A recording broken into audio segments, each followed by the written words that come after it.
Ladies and gentlemen, I forgot we've got mics. I mean, before I get the Wurlitzer going, the mighty Wurlitzer, if you could take your seats, and we'll start, please.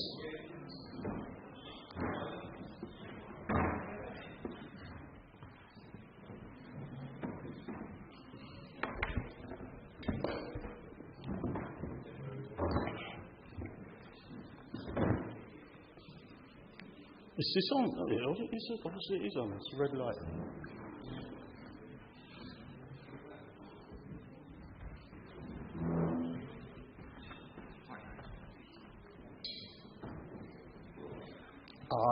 Good evening, ladies and gentlemen. Thank you for coming to the Musical Museum and thanking the Musical Museum for providing this, or agreeing to provide this lovely venue for this, the first Isleworth and Brentford Area Forum of the 2022-2023 municipal year. I'd like to also thank the people who have come down. We started early. We opened the doors early. So thank the people who came down to present their wares, but they come from within the ward, within the 5 wards, and they operate within the 5 wards. I'm going to declare this honey from which was gifted to me on my way in by Paul Giddinson from Men's Shed, which is located in the cemetery at Isleworth. On Park Road. In fact, here we have Isleworth,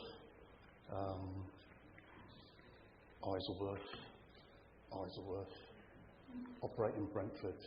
So we've got quite a melange of mainly support groups here today, of people that support other organisations and individuals. At the next meeting, which will be at Brentford Football Club. And I know it's again in Brentford, but we've tried to get it down at Brentford before, at the community stadium. But it's difficult to have meetings on a Thursday down there because they're preparing for the games on Saturday, whether it's the football or the other game that play there. But because of the World Cup, it was an opportunity, so we'll be holding the next one there during the close season. And you'll be welcome there. And then the next 2 will be in Isleworth. So, really, without further ado, give me a chance to sit down. We'll start the meeting, if that's okay. I'll chair the meeting with respect to yourselves and the other councillors. If you can go through the chair. There will be opportunities, as always, for every item.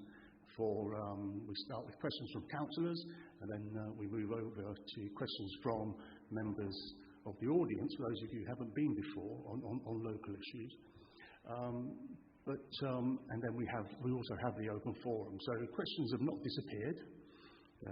This is what we do here at IBAF, and we always have done, and we will continue to do so, despite any suggestions otherwise. So,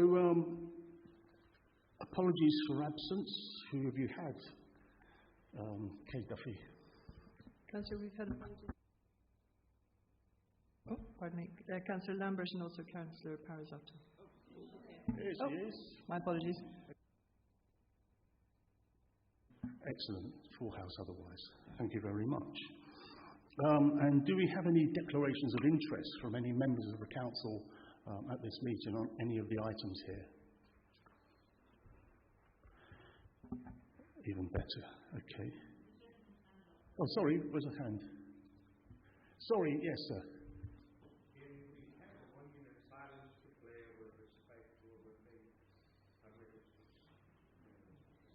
And we had enough of those, I would say, already. No, it's not. It's not. We had one on Tuesday, but thank you anyway for, and we'll note that we'll note that you raised that. Thank you, sir. Okay. Right. So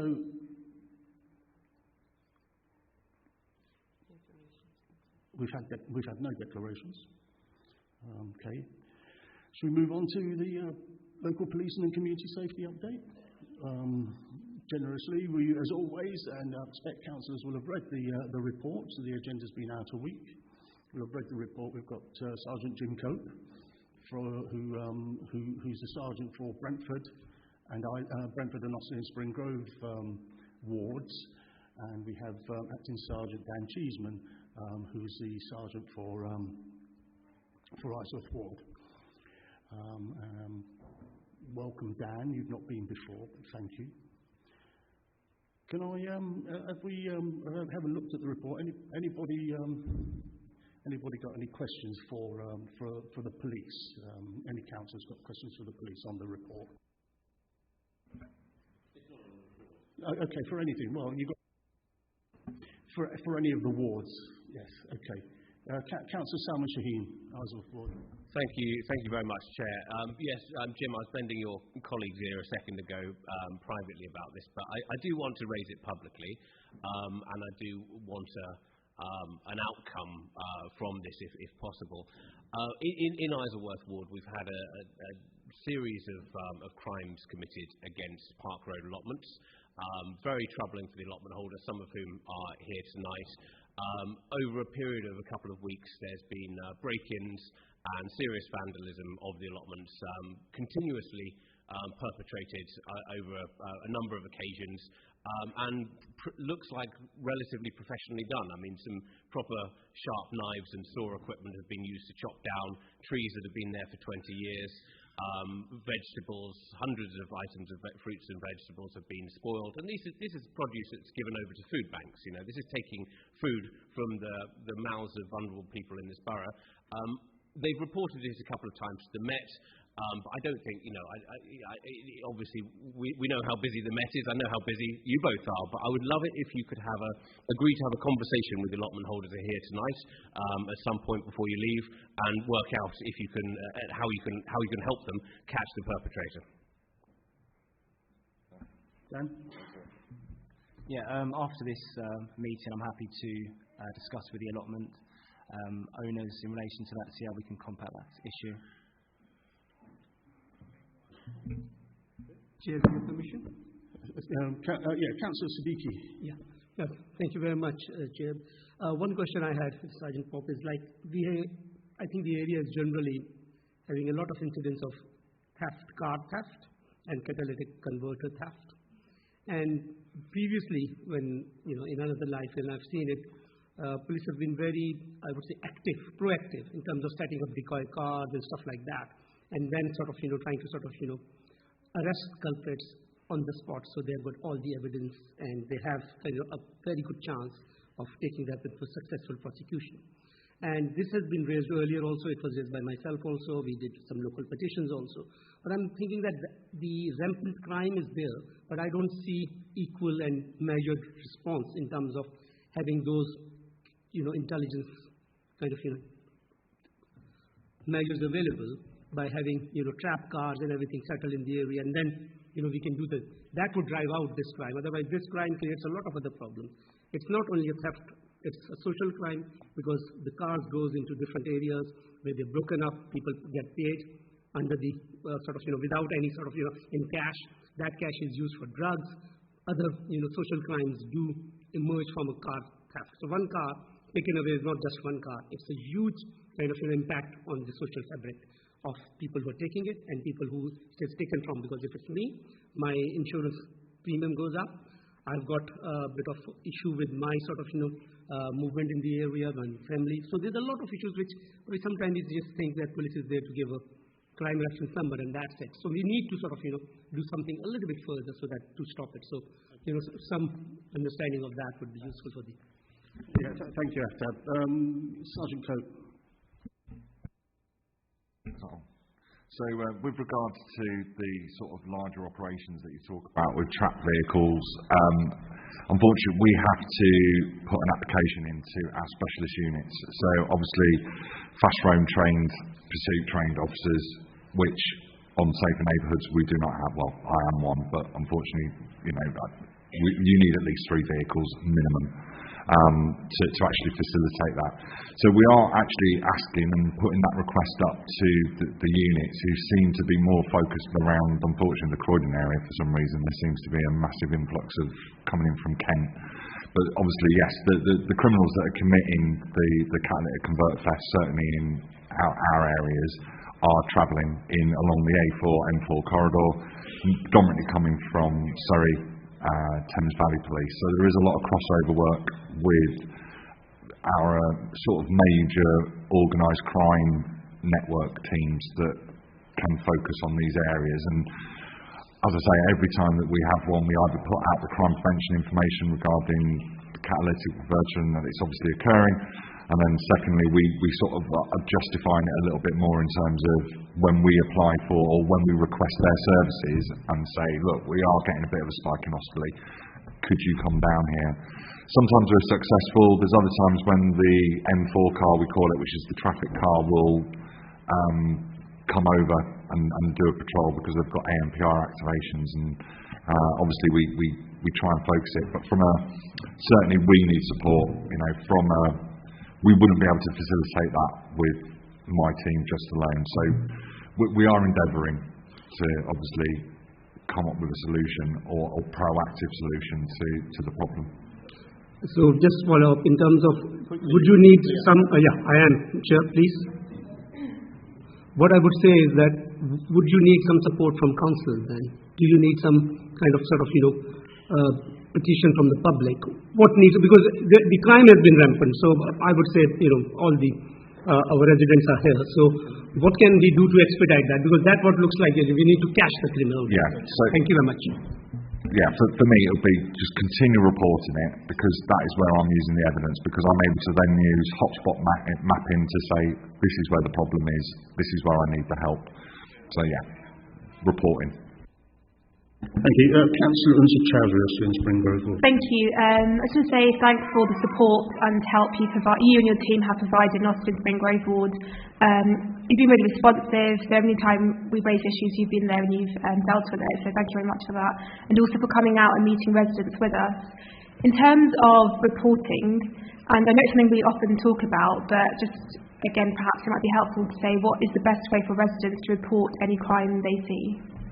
With any crime, obviously, there's the 101 line, which you can actually speak to an operator. Secondly, would be for any offences where a crime has occurred, but there's no suspects present, then you can report online.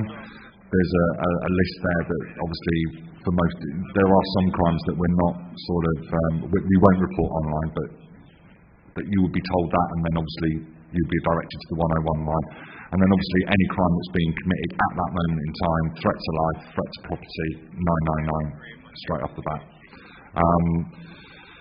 They're the 3 best ways of reporting. Obviously 999 is an emergency, and that's when you'll get the emergency response team out. But we check the crimes daily in terms of, not all crimes will come to us to investigate. The majority of them might go to our MIS team, who deal with the volume crime, and they will carry the primary investigation. If there's secondary, then we may pick it up, but we will certainly be aware of it. And we're certainly now increasing our sort of response to support the burglary victims at the moment. We certainly feel that that's something that we've been lacking over recent months, but we're now stepping that up with Osterley being at full strength. But thank you ever so much for your kind words. I'll pass that on to the team. Hang on. Let me just finish off with the councillors, and then you're the first from the audience. And councillors got any more councillors?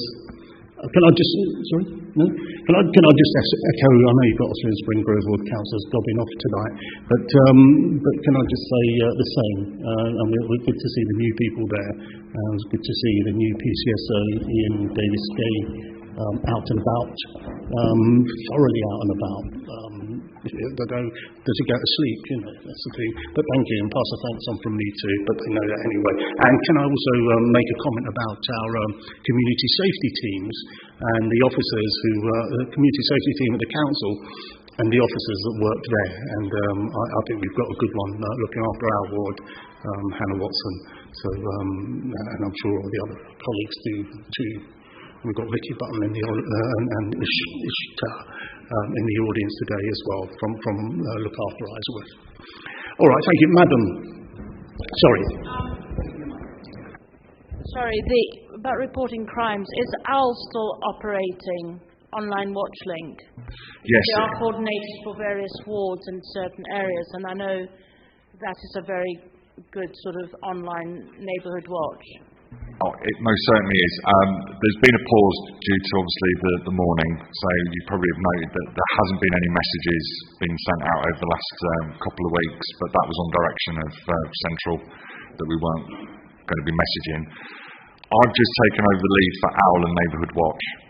And I must admit, I'm having a bit of a mare with it because, unfortunately, our main lead, well, I didn't even know how to work it, so I'm getting my head around it very slowly. We've had some requests for some new neighbourhood watches on the boards, which is excellent, but unfortunately, is it Mo, who's our main go-to guy, has unfortunately been poorly with COVID, so I'm waiting for him to return to full health and then fitness, and then I'm going to be bending his ear on. And we're also getting people extra trained on the OWL messaging. And also reporting on 101. It's a good idea to get a CAD number. So yeah, the persistent sort of. Persistent, yeah. It your basically. CAD number will always link up. Yeah, we will investigate all crime. We obviously carry out a primary investigation, and we will look at it from right. Where can we go? And we follow reasonable lines of inquiry. And sometimes. Yes, we have to reach a dead end, and obviously we'll manage your expectations and we'll be realistic with you, and we will say we have tried this, but it will be there.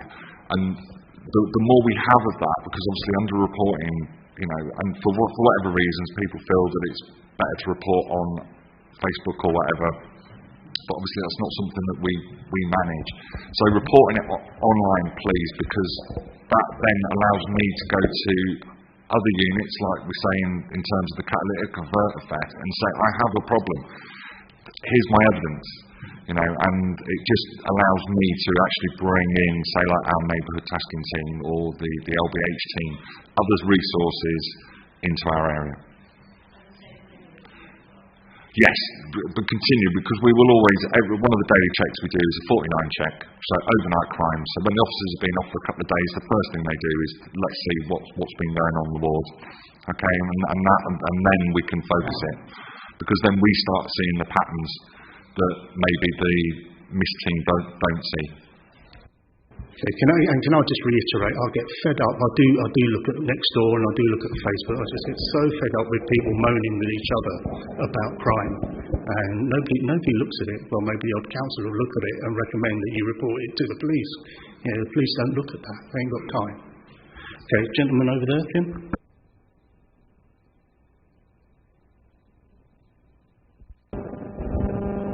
Let me take this opportunity to welcome the new faces elected as a councillor in this borough. I've been a victim of the catalytic converter crime. I have the report for the last 5 years. Where would I go? Sorry, could you repeat the question? I have been a victim of catalytic converter crime right outside my house, 12 in the afternoon on a Friday.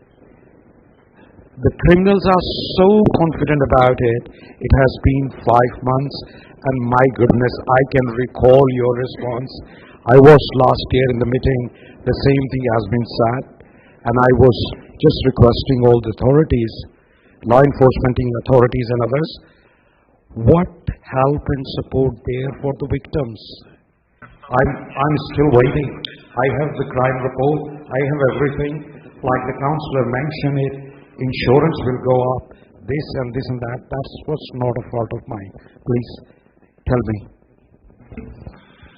Yeah, catalytic converter theft is probably the most, well, if we go back to I know that when I was working with the Design Out Crime team in crime prevention, we were trying to engage with we were trying to engage with the manufacturers, because obviously some vehicles are more vulnerable to theft than others.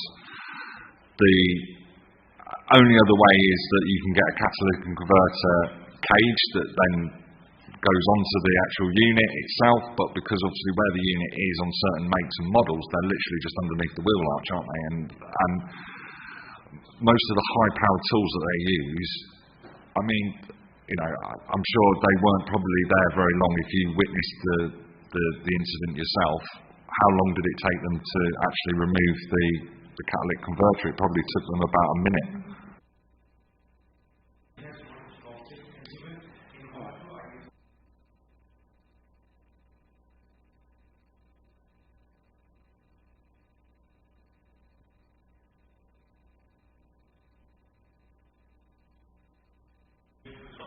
Thank you.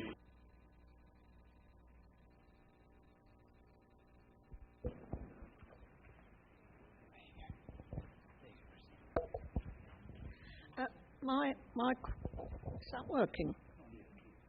My question relates to the community safety team.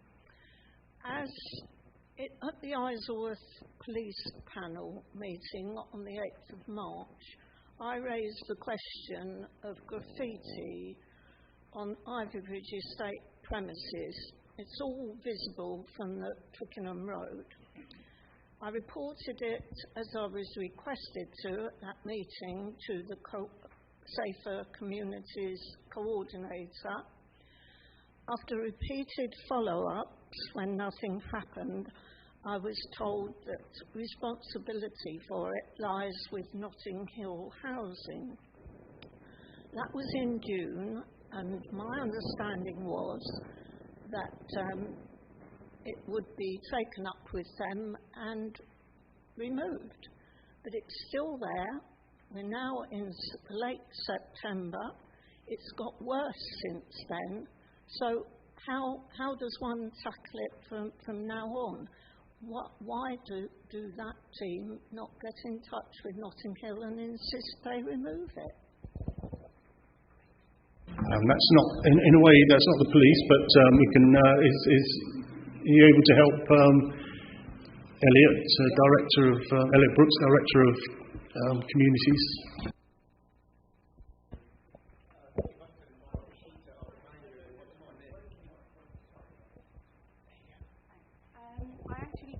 With Notting Hill, and the last time can you hear me? Yeah. I did liaise with Notting Hill, but they said they were going to get it done, so after that I didn't hear anything. So if it's not been done, I will chase it up tomorrow. Apologies. I thought they had said it was going to get cleared, because the problem is we can't clear it because of where it is, so we rely on them doing their part. So, but I will chase that up. Sorry, Sheeta. Sorry, I forgot you were there. I'm Vicky Button. Thank you. I didn't mean to get your boss involved. Thank you. Okay. Yeah. Christine, you okay with that? If I could just come back on that. Once it's been reported and you've been told it's going to be dealt with, I really don't think it should be left to the resident to keep on reporting it again and again. It's up to that team to check whether it's been done. Fair comment. As a councillor, I sometimes have to chase as well, but that's sometimes a reminder of how busy people are. But I thank you for raising that. Sir, did you? Yeah, there's an item in our road in particular, and also a wider matter. The first is that a number of incidents have happened on the corner of our street, and the council have now installed a socket for a police camera to be installed. That was 6 months ago, so I'd like to know why there's a delay on installing the camera. And the wider issue is there anything residents or the local councillors can do to help the police, because our council tax seems to be going up by 5% each year, but we don't seem to get 5% more police to actually sort out the problems that I'm sure everybody's got. We'd get an elbow. Where are you talking about, sir?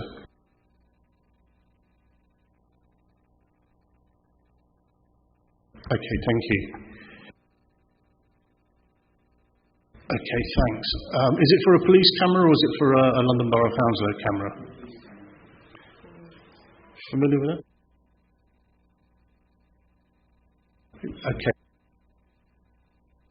Can I pass you on to Councillor Catherine Dunn? Sorry, Lord Councillor. a police camera.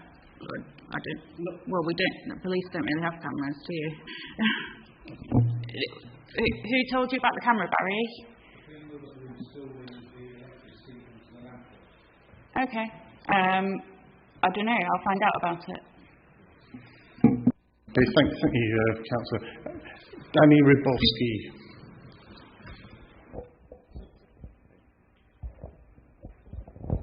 A lot has been raised about catalytic converters. The police had an action last year in marking catalytic converters to the public free.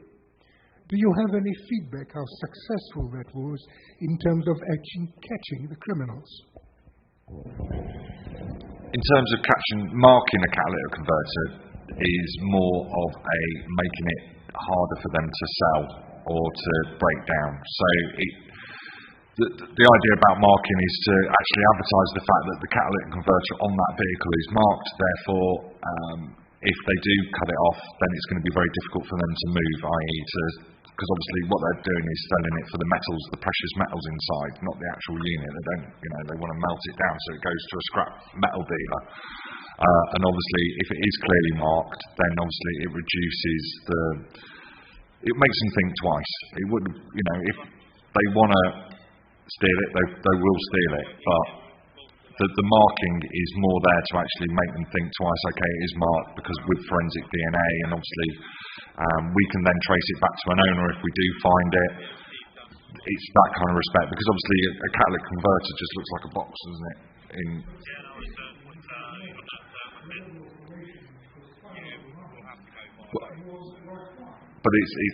But with any crime prevention method, if it's not happening, I can't prove. It's like how many crimes do I stop by walking down the street? I don't know.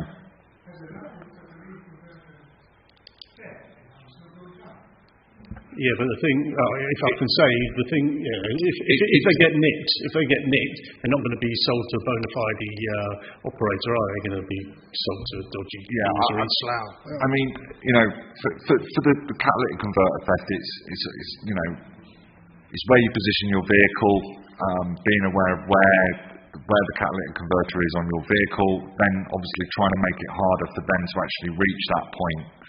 So where you park, it's a defensive parking, maybe park it up against a wall, because they once again, they literally come in with a jack and it's up, and with the high power tools, it's like knife through butter, and then they're gone, and then they're in a vehicle, and they obviously drive it like they've stolen it, and it's probably a stolen car or on false plates, and they're off. I'd be interested. I mean, I know that when we do, say for instance, like for burglar initiatives using smart water, there is a reduction. So I suppose when we do run one of those operations, the advertising of it and the publications of where we're doing it and where we're holding it and what areas we're doing it does have an impact, because if we get that out, they will probably think twice about coming in to the area. So I'd imagine there is a reduction. Maybe if you find, maybe know the stats. Yeah, maybe find out. Yeah, get back to us if you find out. But thank you for that, and thank you, Danny, as well. Yes.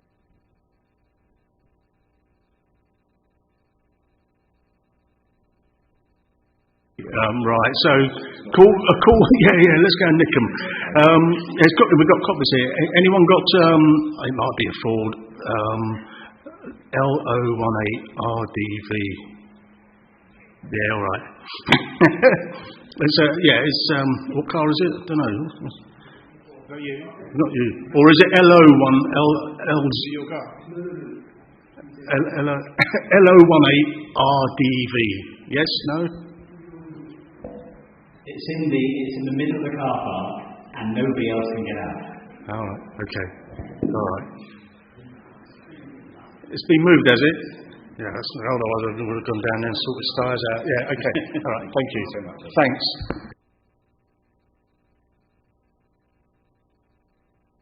No, I didn't. I wasn't going to sort his tyres out, Cobblers. So it's all right. Okay. So, any more questions to the police? Excellent. Okay, thank you. Are you going to stay for the rest of the meeting, or do you want to go? Well, I think we would possibly like to speak to the allotment owners. Yeah. Okay. Do you want to come and join us for cake? For a chat? And cake. Yeah. Yeah. If you'd like to go to the, if you'd like to meet them in the cafe, that'll. I'll give you a minute. Oh, and Councillor Short. Cake. There's salad.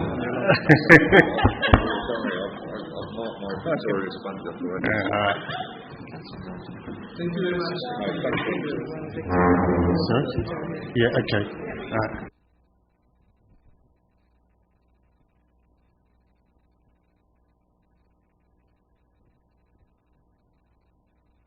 And whilst that's happening, can Vicky and Ishitar come up for the community safety brief, please? Oh, you said that as well. All right. Okay. For the cake as well. All right. Yeah, all right. Okay. All right. Well, we'll get Vicky then. Do you need both of them? I don't know.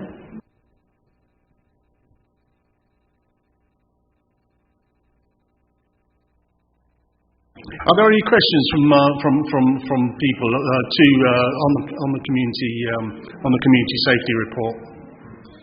No? Yes? No? All right. Right, ladies, you chatting amongst yourselves? Or are you paying attention to me? Yeah, all right. That's all right. No, that's all right. You don't have to pay attention to me. Right. Carry on with your meeting with the residents and the police. Yeah. Thank you very much. No questions on that. Okay. Now we've got item 3, which is open forum. It's an opportunity for members of the public to address a meeting on general issues relating to the agenda and other issues not covered on the agenda. One of the things we haven't... Sorry. One of the things I neglected to announce earlier on is that we're not pulling it completely, but my misunderstanding of protocol brought... I've got you. My misunderstanding of protocol was put the Ridgeway Road CPZ item on the agenda, and I'm sure nobody else, apart from ward councillors, will really be interested in that. And we will be picking that up with residents, even if it means having a meeting at Isleworth and Zion School in due course. But this is open forum. I will take your question in a minute, but I've got some questions already submitted. And I will call on the people who've submitted them to read them out if they wish, or read part of them out, and we have got some responses. So I've got a question from Brentford Voice. Shall I read that out for you, or do you want to read it out? Brentford Voice, you still here? John? Who we got? Sorry, Martin. Okay. Okay, all right. A question from Brentford Voice to the Open Forum. You can go out and chat if you want. All right, thanks. That's okay. Right. We propose the division. This is a bit like Crimea, isn't it? We propose the division of the geographic area of IBAF into 2 separate area forums. One for the wards of Brentford East, Brentford West and Sion and Brentford Lock, and one for the wards of Isleworth and Ostley and Spring Grove. Would London Borough of Hounslow please implement this scheme? Did we get a response from... have we got a response from London Borough of Hounslow? I know we've got a few of us here. No, it was for the councillors to... It was for the councillors to comment. Who have we got here? Any Brentford councillors want to comment immediately, or? I think we had a conversation about this at the Digital Doc, and there was some general interest in this, but also some concerns that I don't know if we have the answer at this point, including just general council resources to fund this, because of course there's a lot of staff here. If they're able to separate and staff both. And I know that Sion and Brentford Lock also have some geographical concerns about that separation. Thank you, Councillor. Sorry, I should have introduced you. Councillor Lara Parazotto from Brentford West Ward. Councillor Dunn, then Councillor Bowring. Thanks.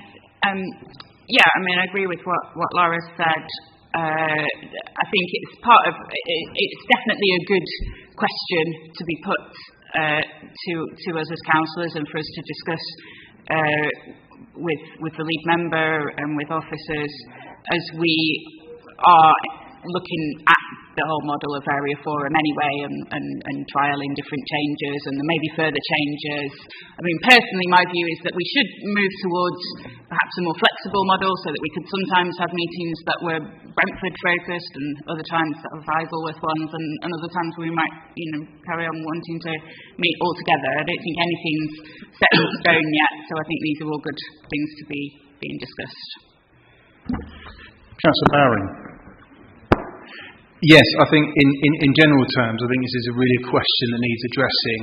And also notice, you've pointed out that the Chiswick Area Forum is about, in population terms, is almost half the size of the Isleworth and Brentford Area Forum. And I think they are two, definite distinct areas. As someone who lives in Isleworth, I'm a councillor in Sign of Brentford Lock, and as Councillor Parazotto, pointed out, it is a key question for the Sign and Brentford Lock ward.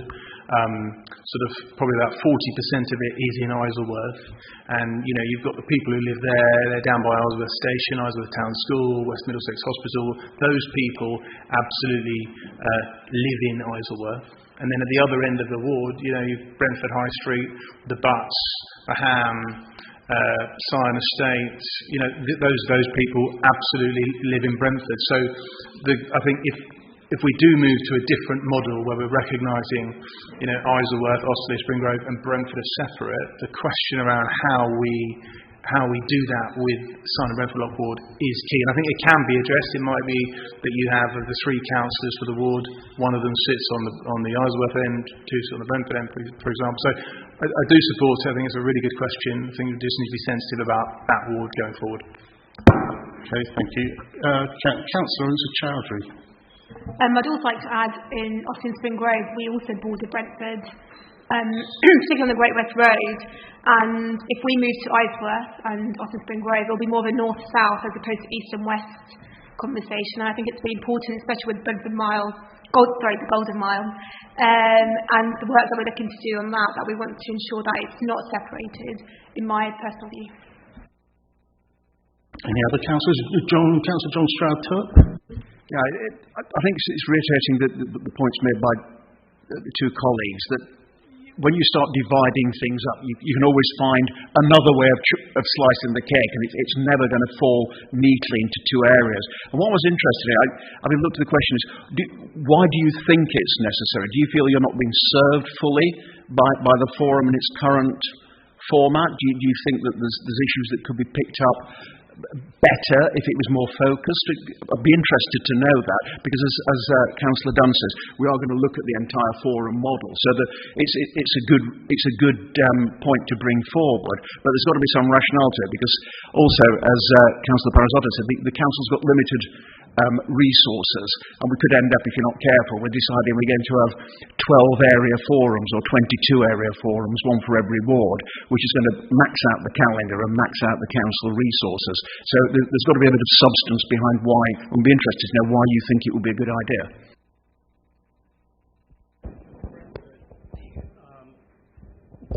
With Brentford, as you're probably well aware, is that we've got a huge amount of development coming forward, some in process at the moment, and our population is going to increase rapidly over the next few years. That being the case, we probably need a little bit more sort of focus on what's going on in Brentford rather than splitting the meetings with Isleworth and Brentford. Similarly, you'll be getting a huge amount of development in Osterley as well. So it's looking towards the future as much as anything, so that we can be a little bit more localised and pay attention to what's going on to where we live. So that's the kind of thinking behind it, really. And as you pointed out, these things take time to be put in place. We're not saying it's a thing that you would do straight away. It needs good consultation and engagement, and I think the opportunities are there to kind of make things better for everybody. Okay, thanks. From my point of view as an Osterley and Spring Grove ward councillor and someone who's represented parts of Brentford in the past, and one of the things I did recently was to set up an event with the owners and developers of the former Gillette building in Isleworth, in Oxley and Spring Grove Ward. And I invited yourselves from Brentford Voice down as well, and you came. I invited all members of IBAF down, and a number came. Where do we divide it? Where do we set the line? So when we had when I asked for a Christmas tree down at the former Firestone building there on Great West Road in Oxley and Spring Grove Ward, I invited yourselves too. So and people from Brentford. You even had a Brentford councillor, the former councillor Mel Collins, light the lights. I mean, I don't know. We do have this thing that turns up every now and then, the Members' Constitution Working Party, and maybe that can be referred to that if need be. But let's see. You've started something now, haven't you? And that's not, that's to say we've got to fight, but people have got different opinions, and different councils got different opinions. I'm still aware that this is members' open forum and open forum for residents. Hang on, who's that? I can't see you. Hang on a sec. Wait for the mic. Well, I think you do. If you want to be broadcast. Hi, I'm Julie. I'm from Clay Ponds Estate. I just want to make up. I have got another question that's really quite important, but you're talking about Brentford and Isleworth. None of you are talking about the north side of Brentford. We are forgotten on everything, and I mean everything. And we're not getting anything from the development or anything. Nobody wants to talk to us on the other side of Brentford. And I think what I'm hearing tonight is Isleworth, Brentford High Street. What about the north side? There is a lot of people that, as council tenants, we pay our taxes as our council tax, but we get forgotten. We get no works or anything. And I think it's about time too that besides just doing Brentford High Street on everything, on the budgets and that, Brentford Voice, everything, we don't hear nothing. We do not exist. And I think it's about time we should come back to something and realise there are people that live on the other side of the Great West Road. Okay, I recognise that. It's the same place across the Great West Road that I went to with Councillor Sharma, Councillor Bowring for the event a couple of months ago in the summer. Do you want to comment, Councillor Marina Sharma? Hi, Julie.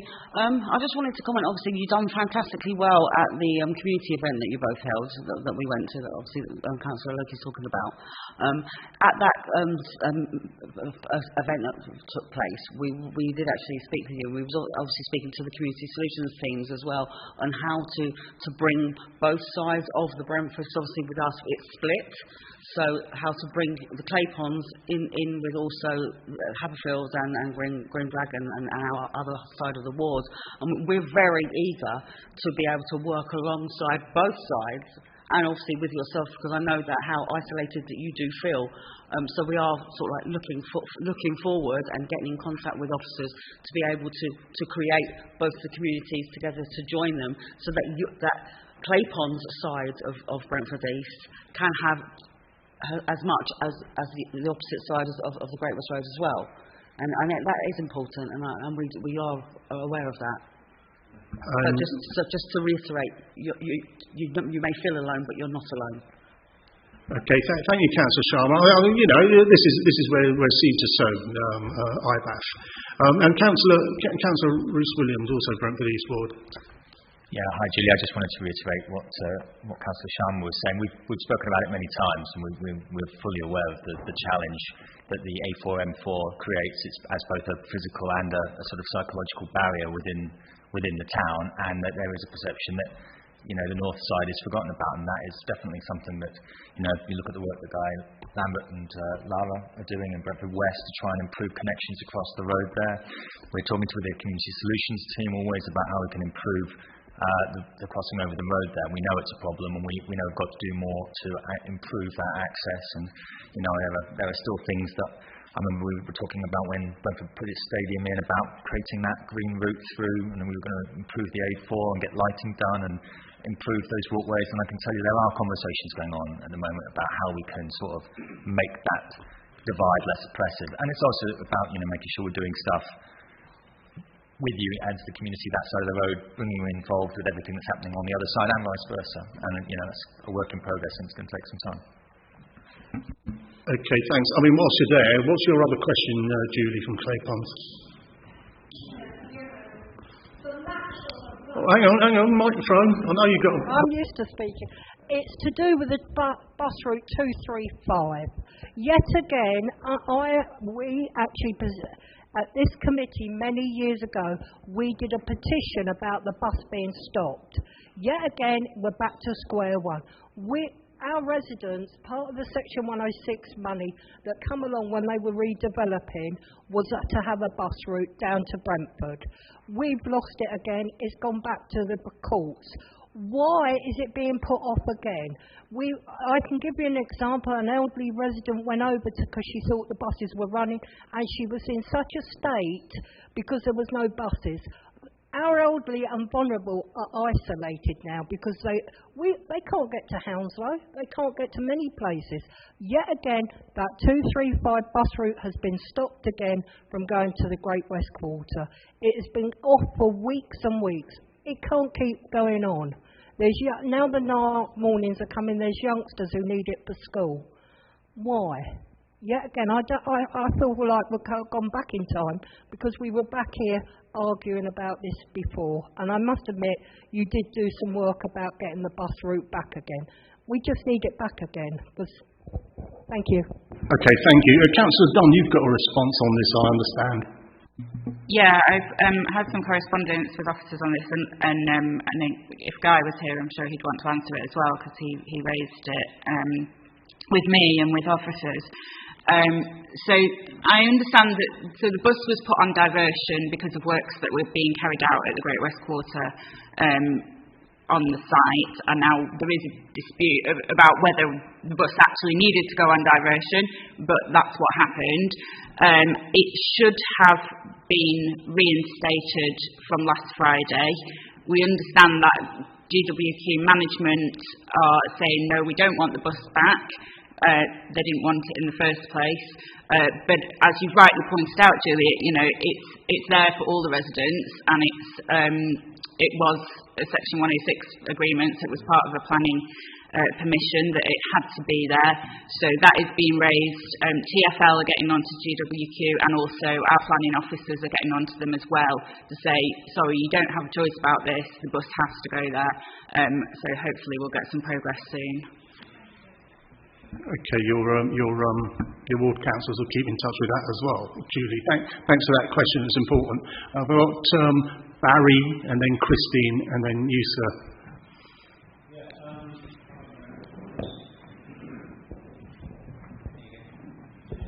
Well, I'd like to defend this forum.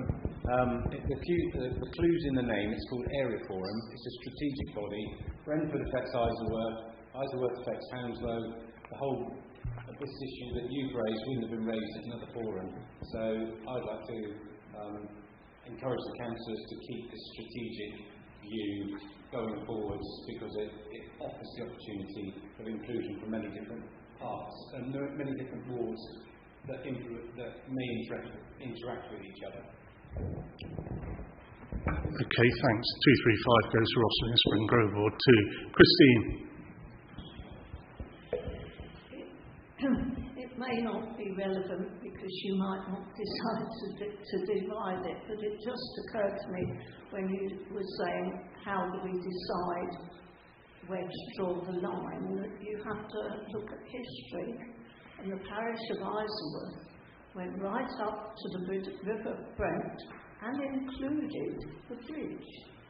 It's true the area was called Brentford End, but it was in the parish of Isleworth, so you could use that as the design. There you go, and it was also in the old borough of Heston Isleworth up to the bridge too. Did you have something to say, Elliot Brooks? Yeah. I don't have a view on the boundaries of the area forum. That's not my place. But it's just worth pointing out to members of the public that we're obviously now having individual ward walks across the forum area. So the idea being that each ward does get its individual ward walk with members of the community groups and the community development team, and what's discussed on there and things that are found there and raised there should ideally feed in, the idea being feeds in and informs the agendas of these meetings, so it does represent the whole area. So whilst this area forum is quite broad, we do have those detailed individual sessions going on in advance of this. Okay, thank you. Sir. While we were talking about buses, buses stop SH, buses stop SJ, and buses stop SN need an urgent attention, because SN is at the junction of the Windmill Lane and Boston Manor Road and Clifton Road, and all the buses that it stops, the people, those who are joining, they don't have no look into oncoming traffic. And buses stop SH and SJ, unfortunately, they are next to an aisle. An aisle on the road, when a bus stops, everything stops. And other buses stop, that is Brentford, like the car, those who are parked on the side,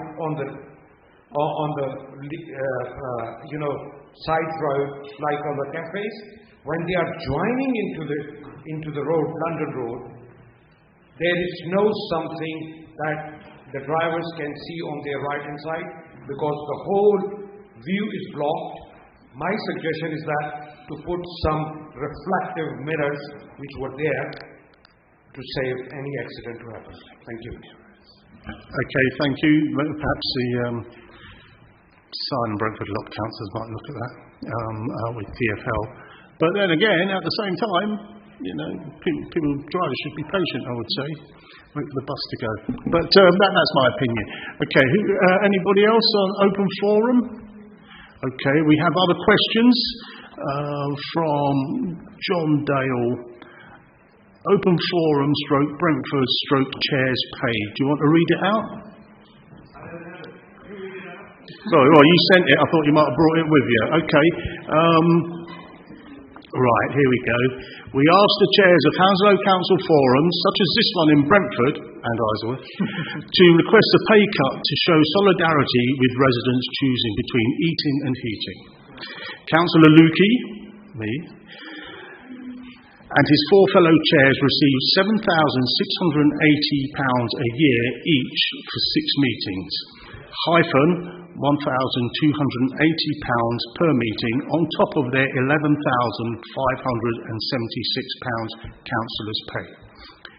The meetings are no more than 3 hours, have limited decision-making powers, and their preparation is shared between the chairs and council officers. We propose the chairs are paid £30 an hour, double the nurses' average, for their input. It will save council money. It will also show the chair's solidarity with thousands of borough residents fighting job losses and tackling the cost of living crisis. Well, what's the answer? I'm not going to take a pay cut. But I will continue chairing this meeting until it's decided otherwise. I know it's a bit like when did you stop beating your wife question. But but thank you for your question there. Has anybody else got any comments? Councillor Siddiqui. I think it's somebody judging externally a public service done in terms of true spirit. I think that's probably not a kind of approach we should take. We need more quality input in what council does, and we need also to recognize that whatever compensation we look at, that is still just a token in terms of the input provided, because public service is a very important component of our life in terms of the way we live. But it is the society is based off many different councils, and all the councils working towards the benefit of their residents, valued residents, I must add. So probably I think if we do not kind of able to sort of at least do some token, it's not desirable. So I hope that settles the issue. Okay, Mr. Dale. They should be paid more. It's not a question of paying more or paying less. It's a question of what the service being delivered, and that's an important one. Councillor Dunn. Yeah, I mean, there's no right or wrong answer to how much someone should be paid for a particular role. It's something that we have to come to a decision on. Councillors' allowances, both the basic and the special responsibility allowances, were reviewed by the council. They've been kept very low for a number of years. In undertaking that review, we took into account the recommendations of an independent report for council allowances in London. We also looked at the different levels of allowances, which do vary quite a lot across different boroughs. So again, we looked at those levels across London. We're still nowhere near the highest. We're still below most of the levels recommended in the independent report, but we did bring up those levels because we felt that they had started dropping behind over a number of years. Okay, thank you. Good. All right, anybody else? Good. Christine Dyrwell, shall I read your questions or would you like to read them? Sorry? All right, okay, all right. Yeah, okay, all right. If you get some mics and I'll be out here. I'll do it because I realise your opening remarks on the evening were probably a dig at my question. No digs. You know, I've known you for 35 years. No digs. Because you started off by pointing out that there were representations here from Isleworth, but that doesn't alter the fact that my question was prompted, and my first question was, why were only Brentford organisations asked to to give information and network? And although, as you say, there were some Isleworth representations here, it doesn't alter the fact that all the pre-advertising for this meeting, including the agenda in front of you, quite clearly says, glasses on, a number of Brentford organisations have also been invited to provide information on what they do and networking with each other. And to me, of course, that read that you were leaving Isleworth out. The fact that at the end of the agenda you also indicate that the next meeting will be in Brentford as well, and because I knew the question was coming up about a division between the two, I thought you'd already divided it. All right, look, thank you. And it was not, and can I just say it was not a dig, what I said at the beginning, because I wanted to thank the people that did come down from where they come down from. I have good respect for the organisations that came down. In fact, the people over there, they came over from Morden, but they operate at Brentford, at the Museum of Water and Steam, for example. But definitely not a dig, all right? And if you think so, I'll very much apologise. With regards to the agenda, the quote in the agenda, I would like to think, I didn't have sight of it before it went out, to be honest. I would like to think that it was a typographical error, and that is possibly a politician's answer, but Isleworth, as you heard just now, will never be neglected from this forum. And if you like, if you want to go on to your next question. Yes, I haven't got the exact wording in front of me, but there was a Residents' Associations Forum meeting last night when there was mention over the they call environmental champions, about there being appointments of ward improvement champions. And I'd just like to know what the role of them is and how I can contact whoever the Isleworth ward improvement person is. Thank you. We have found out, and your Isleworth improvement ward improvement officer for Isleworth is Sharon Ellis, who currently works in with the waste and recycling team, and she will cover. It's a brand new team to look at the whole environment locally, and they will be brought in for specialism. And we've got. Let me just say, for example. And Danny Rybowski here, he's even though he lives on the cusp of the ward, and this is where geography doesn't really dictate what we do.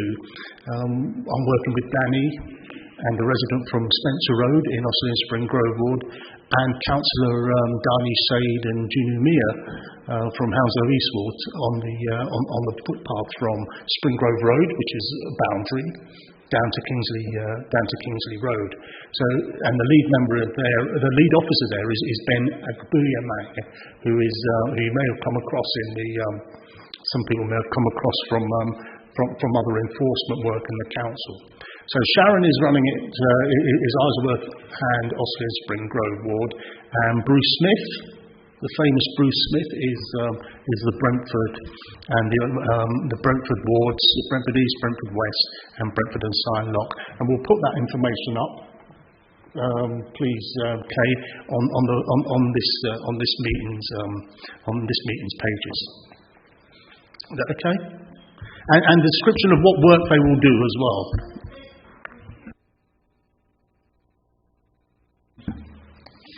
Right, let me read it out. Okay, let me read it out.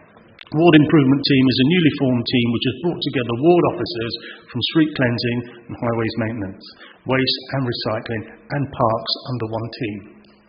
Led by Ben as a Ward Improvement Delivery Manager, his team will proactively monitor wards and find solutions to concerns raised by residents, visitors, councillors, and colleagues. Each officer will focus on monitoring all contract performance, highways, waste and parks in their designated wards, but also on developing on-the-ground solutions to local issues across the public realm. We want to offer one point of contact for our residents while supporting community projects and engagement with colleagues from community development. We currently have 5 officers in post covering the borough, and this will increase slightly over the coming weeks. Isleworth Ward has been assigned to Sharon Ellis, and she also covers Osley and Spring Grove, as I've explained. I'll share sharon.ellis@hounslow.gov.uk is her email, and more news to follow on how this service will operate as positions are filled, and we can share Ward Improvement Officer contact details with our communities.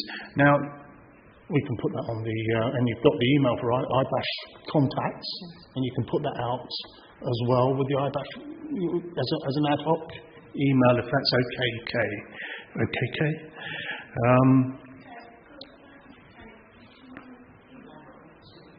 No problem, I'll email it to you tomorrow. Thank you.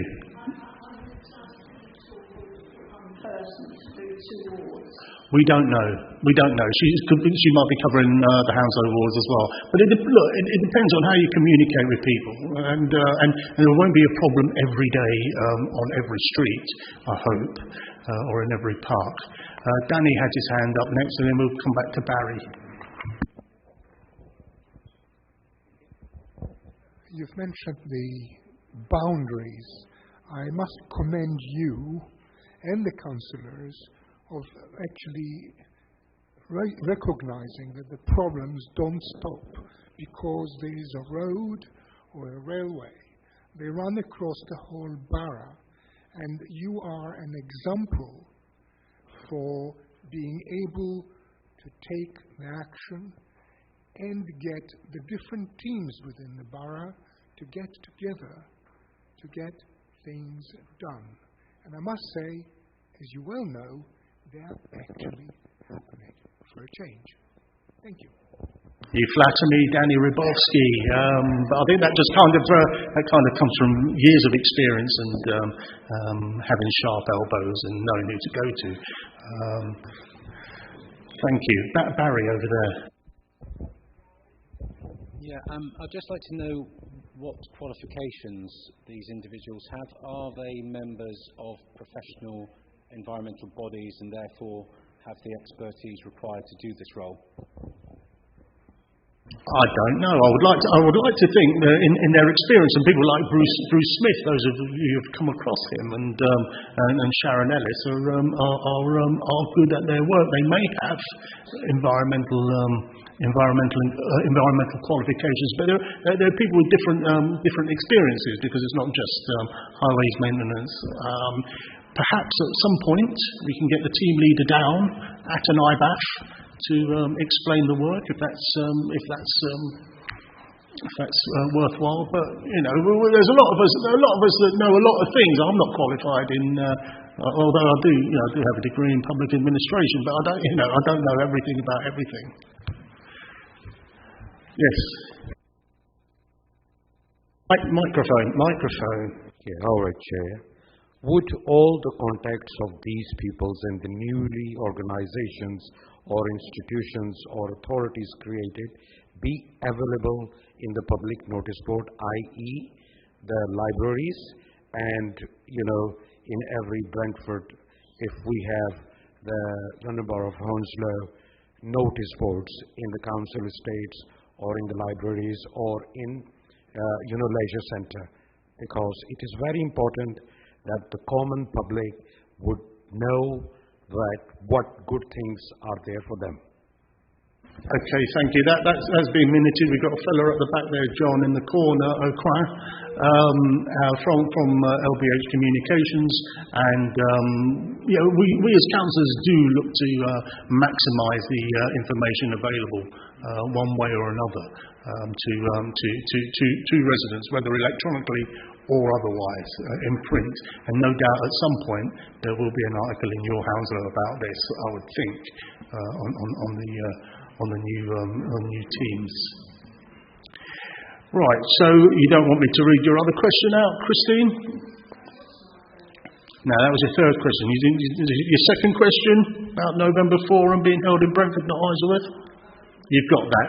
And what we will do, the two after that, is the expediency of doing it in November at Brentford Football Club, because it'll be quiet there, and it'll give people an opportunity. Give everyone enjoy the tour around the musical museum today, right? So we'll do it down at the stadium, and the next one we'll do look at Public Hall, Isleworth Public Hall, and possibly then a further one down there in the Endeavour Theatre at West Thames College instead of the music room where we normally had it. I must say that I always take it on tour, and you know that. Always subject to availability. Even if I'm not available, my vice chair might be able to do it. Right, so what's the next question? John Dale. Do you want to read your question out? You don't have it? Okay, right. No, I have it. Let's be fair to the man, he's come a long way. Right, question. The digital dock in Brentford High Street costs £150,000 plus to set up, and, according to the council's own figures, averages one paying customer a day. This is a waste of a prime site. All we now hear is excuses, platitudes and vague promises. After 3 years, isn't it time the council stopped doubling down on failure and put these premises to good use for the community as a whole? Perhaps a warm haven for people who can't afford to heat their homes throughout the day, or providing a more visible presence for the food bank or other vital charity and support work. Isn't it time for reality, not council fantasy? Can we hear councillors' views, not an officer's statement, please, reflecting the new engagement policy for forums? Any councillor have a view? Councillor Dunn. Just on one of the suggestions there was for the food bank, presumably meaning Hounslow Community Food Box. I mean, I know that they did look at premises, and premises were looked at on the high street for them at one point. There were a number of reasons why it wasn't suitable, including parking, and so because they do deliveries, unlike some of the other food banks. That's not to say, there aren't other uses, but just to say that was something they have looked at, and it wasn't something that they wanted to do. It could be in combination with where the food box is at the moment, and it could just raise the profile of the food bank, draw people's attention to it. There are other models, as you know, of food banks, some of which are like food clubs, in which that could be a front. At the moment, a lot of people probably don't know where the actual food bank is, because it's not in a very prominent place, and the high street could be used as an adjunct and to promote it. It's not something they've asked for. I think that or something they're looking for at the moment. I think there are good points there around making food box more visible. Because of and there are different models and different food banks and food clubs and things will use different models. And I think it's right that there should be a range across the borough as there are. I think when we're talking about raising the profile of it, I think that is important because they will be, I'm sure, seeing another increase in number of clients as they have done over the past couple of years, and will therefore be needing more donations. So I think the awareness raising piece is about raising the awareness for people who will be willing to donate, and also that I know they're looking for volunteers and have put out a video about that recently as well. But in terms of the actual referral system for people in need, so far as I know, that there aren't any issues with that at the moment. But they're in the room as well. They wanted to comment. Well, Councillor Bowring. I'd just very briefly like to say that Food Box are a fantastic charity, serves the entire borough, and it's not for the council to dictate to them how they do the excellent work they do. They're an excellent asset and a resource, and we do want to keep supporting them.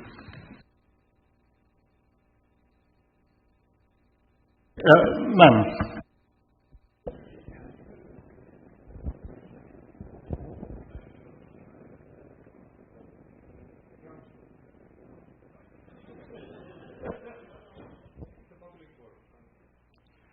I just wanted to say with regards to the food books as well, I think sometimes with the digital doc as well, I think we sometimes forget that although people are in need of food supplies to feed their families, that there also comes an embarrassment, and having it front-facing can cause lots of people embarrassment, and I would much rather it be tucked away and they can go there without fear of being judged than having it front-facing. On that specific point.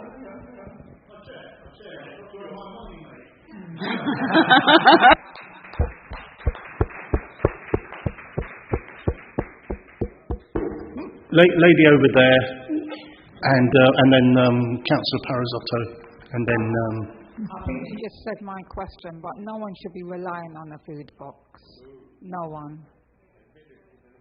It's an embarrassment. And it's not fair. So I think you should all communicate with each other and help everyone else who is struggling, not queuing up outside for a food box. No one wants to do that. Okay, thank you. Councillor Parisotto, and then Mr. Dale. I'm not sure I had my hand up. Yeah, Councillor William.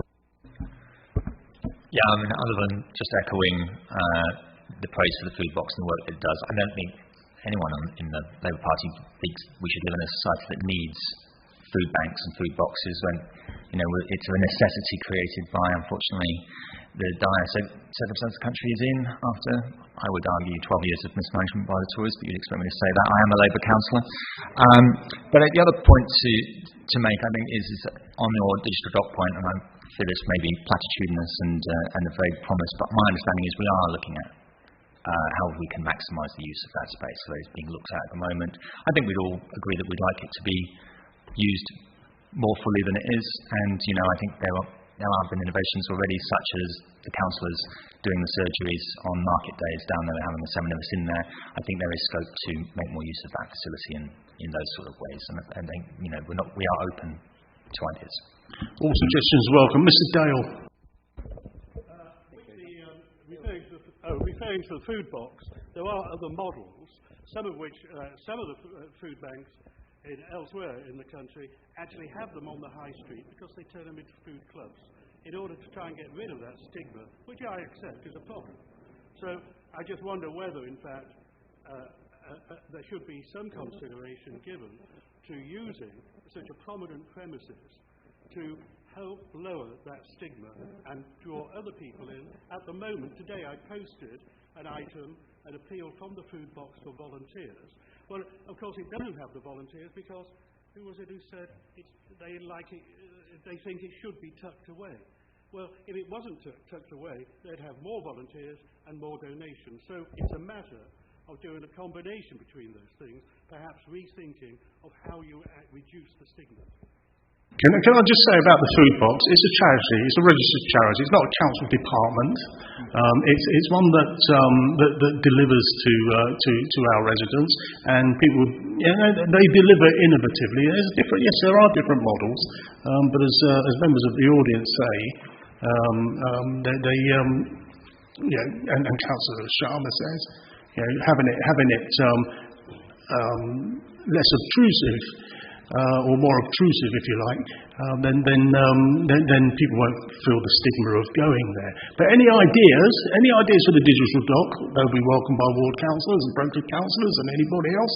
Hang on, and also any support or any ideas for food box. These different models, please do write to Food Box, the registered charity Food Box, not the council. Do you want to carry on with your next question? Or is that because we kind of segued onto it, didn't we? Yeah. Okay. Good. Okay. Yes. Ideas about that digital dock. I think it's a resource center for the local people, locally skilled, their businesses. Why we are targeting the public by running a huge cost of running the government to a minimum or living wages? Why can't we help and support them in the difficult time to get their skills and businesses up and growing? One of the uses is that for the disabled and the senior citizens in Brentford and in the whole borough. Another thing is that those whose businesses are affected, they could not, engage the expenses on that. It can be used as a resource for those people who have the skills to kind of engage themselves. Councillor Bowring. Yeah, I think as has already been noted, there's these great questions about the digital dock, but Tom Bruce, who's the lead member for development, is absolutely taking a deep dive into this. He's looking at this. I think the sort of questions at this stage are slightly jumping the gun. I think we just need to wait to see what the results are from what Tom finds out, what the ideas he has, and I think that's when we should look at those. And if we've got further questions from then, great. But I think now's the time to actually just wait a bit. You can either wait, or you could drop lines to your ward councillor to pass on to Councillor Bruce if you've got any ideas. Yeah, Councillor Dunningham. Yeah, just to add to what Dan said, and I think some of the ideas you were saying there, I think is what is already being looked at in terms of supporting businesses, supporting enterprise, and so on, beyond what's happening at the moment, which I think we've all, we all accept that there needs to be more happening in general, but also making better use of the resource that is the digital dock. But if you want to send those in to myself and Dan or whoever, then we'll make sure they get passed on as well. Okay. Thank you. Barry again.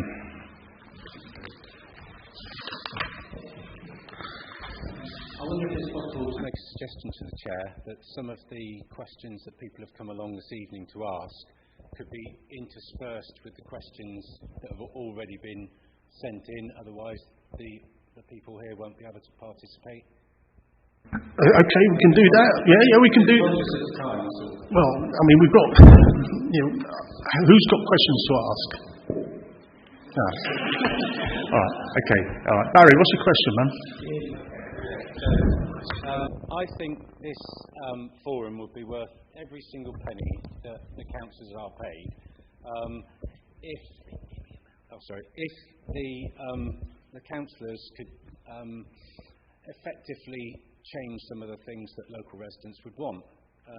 One thing is that I've asked a question of the council, particular to Mogden Sewage Works, which affects a vast area of Isleworth and Brentford, etc. I haven't had an answer yet. The question is, I am an environmental professional, and if a member of the public or anybody else wish to practice being an environmental professional on one of the projects that I'm involved with, they wouldn't be allowed to. So the question that I've asked is why the council is allowing Mogden to pollute the way it is, because it's got the wrong pollution limit that's applied to Mogden Sewage Works, because the actual limit is 0.015, and that the council has set, but the actual limit set by the World Health Organization is 0.007, which in other words means the council is allowing double the pollution that the World Health Organization is recommending, and affecting the whole of the area covered by this forum by just getting their limits for pollution wrong. Okay, thank you. Councillor Dunn? Well, I mean, I was at something where we were discussing this with Barry, and I never got to the bottom of what the unit was, but or what the measurand was. But I think you said you would write to me. I don't know who you did write to in the end, but if you want to, I know it's. A number of councillors that sporadically turn up to Thames Water meetings.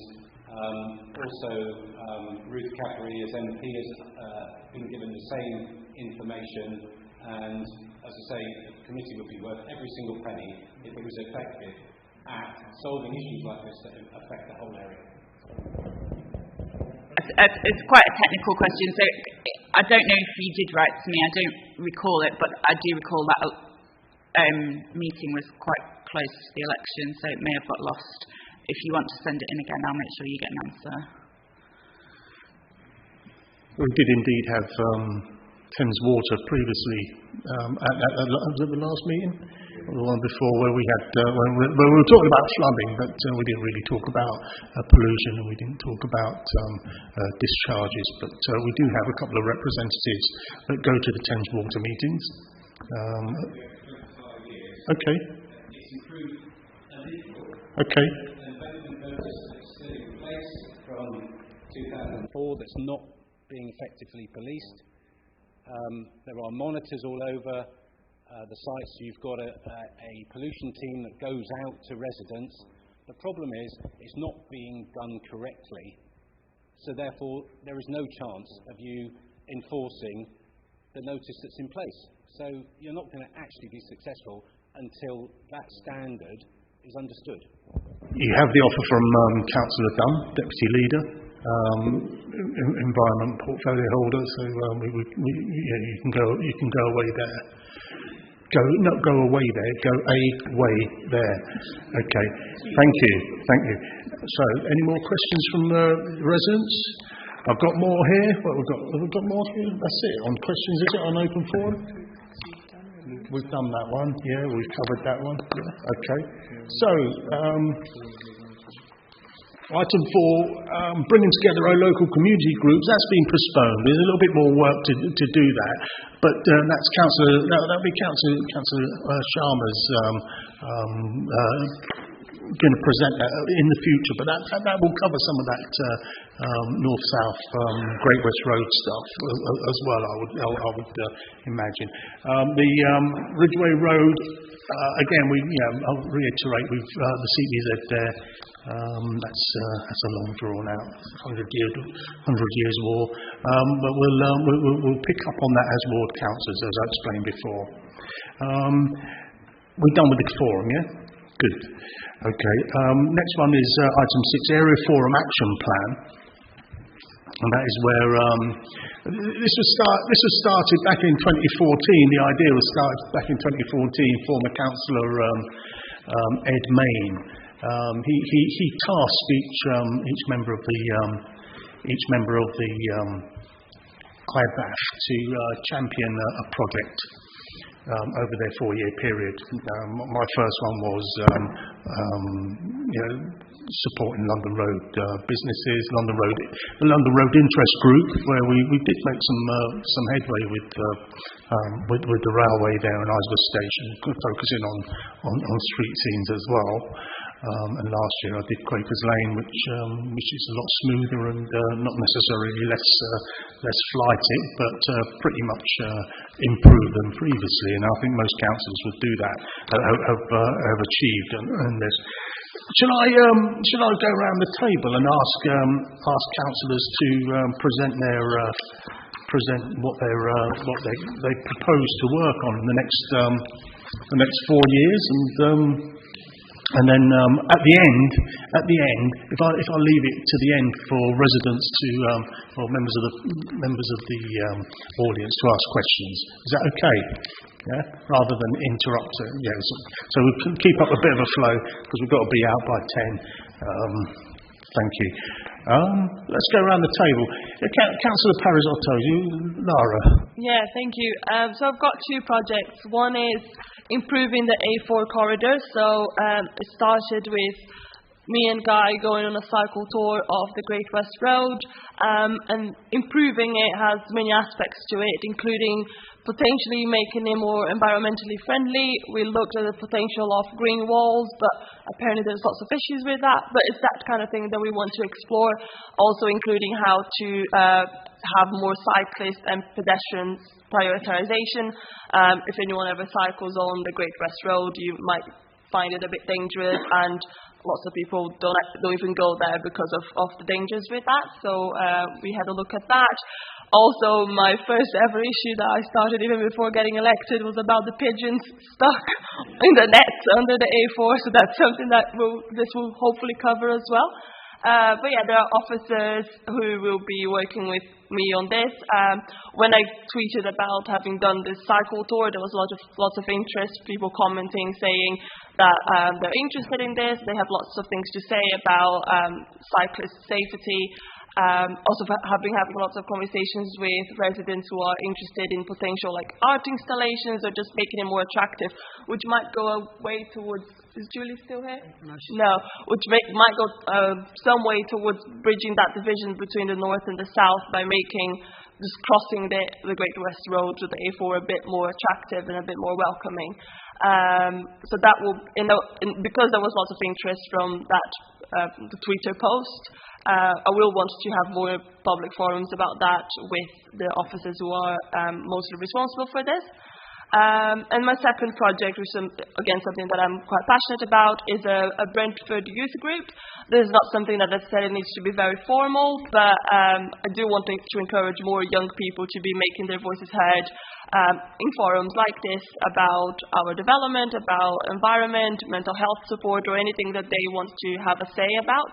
I'm already working with the Youth Climate Network on the 8th of October at the Brentford Eco Fair. We're gonna start by doing a litter pick here in Brentford for young people who are interested, and that is between the ages of 18 and 25. So if you know anyone who wants to join that group, put them in touch with me, please. So that will be one starting point to continue getting young people involved in Hounslow Brentford issues. Thank you very much. That's a good summary. If there are any questions, I'll come up afterwards. Councillor Marine Sharma. Hi. Yeah. So my idea would be my background is health and social care, and so I am very passionate about that. And so my idea would be to develop a dementia type memory cafe for our residents. Now there used to be one in Mission Hall. It was opened in 2018, and it was a local provider was sponsoring that. But unfortunately, that no longer exists there in Mission Hall. And this is my idea of bridging the gap between Clay Ponds and Mission Hall as well, because there are a lot of people out there that have a form of dementia. Dementia is an umbrella term for Alzheimer's and other mental cognitive diseases, and they should be still. These people with the conditions should be still involved in the community. They shouldn't just be thrown in the scrap heap, because they can still give a lot. It's not until later stages of dementia where they're palliative that they may not be able to participate. But my idea is to be able to have the support for them, but also for their caregivers as well, so that they have support.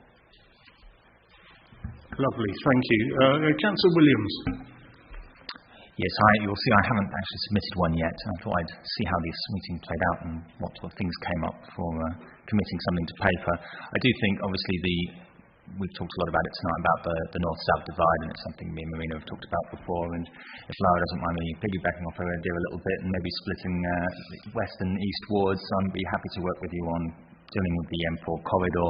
There's been a long, and we'll get this down on paper for next time, but there are issues about making the most of our community halls in Brentford East, in Mission Hall and at the Clay Ponds Community Centre. And I think there's some greening projects that, certainly the Haverfield estate, there are certain scruffy bits that will need doing, and there'll be some text to back that up next time.